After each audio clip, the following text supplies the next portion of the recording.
Hi, this is Akshara from vrindayoga.com and this is the second episode of Bhagavad-Gita Basics. In the first episode of Bhagavad-Gita Basics we saw that it is our ego which leads us into a world full of conflict and confusion. What is this little ego actually? Where does it come from? And how can yoga help us to go beyond the level of this little ego?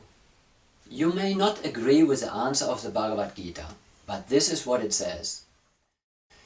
The ego exists because we accept a temporary and irrelevant or at least insignificant situation as the all in all. We grow up and learn to create a certain image of ourselves. I am a successful man. I am an intelligent woman. I am German, American, Spanish, Chinese. I have a PhD. I am an honorable member of Newcastle's gymnastic club. I am of an athletic build. I have a crooked nose. I am too fat. I and mine.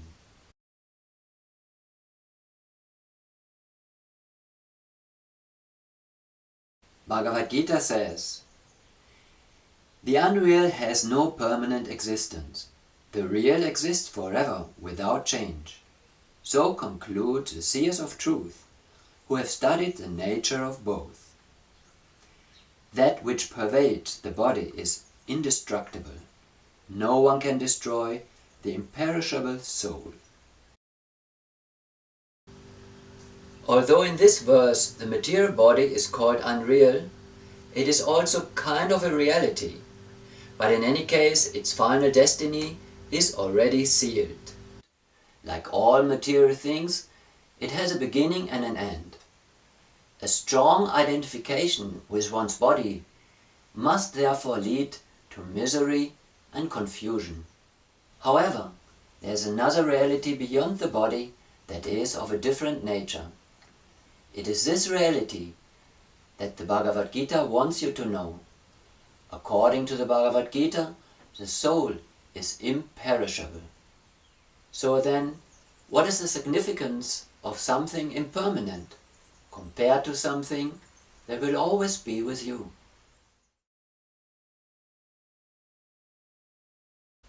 When abandoning worn-out garments, a person acquires new ones.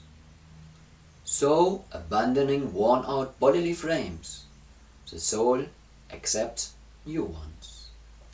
According to the Gita, our identity is to be the soul who pervades the body with consciousness. The body itself is just a garment that is changed after some time when it becomes old and useless. Now, it would be wrong to ignore one's body. You need it. It is important to you, even though it only accompanies you for a short while. But under no circumstances should we ignore the person inside of the body. This person is neither fat nor slim, neither intelligent nor dull, neither American, French, German, nor Korean. It is said that the soul is invisible, inconceivable, and unchangeable. Knowing this, you should not lament for the body. Some have direct experience of the soul, whereas some only hear or speak about the soul. All these find the soul wonderful. Others, though they hear about the soul, cannot understand it at all.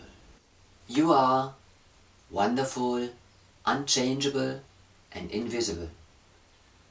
This is what we learn about the soul right here in the beginning of the Bhagavad-Gita. In later chapters, this knowledge will be completed.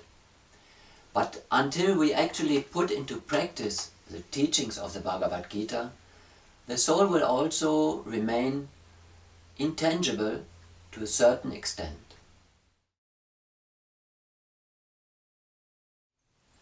What is the proof for the existence of the soul? The proof is your personal experience when you apply the teachings of the Gita or any other authentic process for self-realization. In the Gita, the process for self-realization is different forms of yoga. In other traditions, it may be slightly different or even just named differently.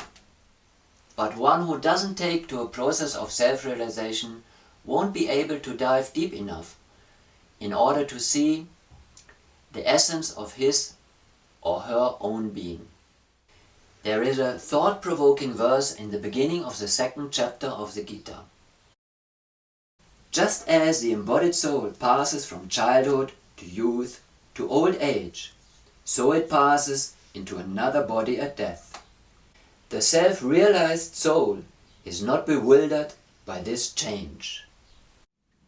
The changes from one body to another in this life is something you can personally witness. It is not a question of belief. Where is the body of a small child which you once had now? But you are still there, and you are able to remember that you once had this body. What it means is that your existence doesn't depend on a certain body. You have different bodies, one after another, but you as a soul just keep existing. Of course, normally you won't be able to remember your past lives. For that, you would have to be advanced in self-realization, as the Gita says. Death is natural for the body, but it's totally unnatural for the soul.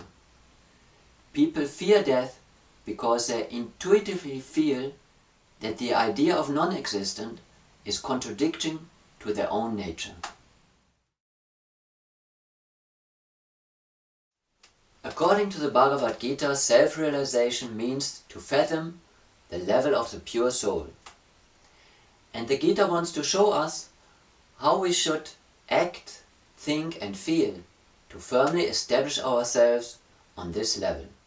However, simultaneously, or rather a little bit before that, we should know what binds us to the level of absolute identification with our body and our ego.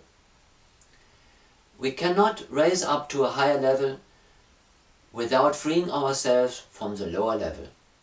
That's why the next episode of our Bhagavad-Gita series is all about the Shackle of Karma, or the law of action and reaction. You may have heard about karma before, but it's especially the understanding of the more subtle aspects of karma that may lead to a tremendous change of consciousness. So see you there in our next video about Bhagavad-Gita basics. Namaste.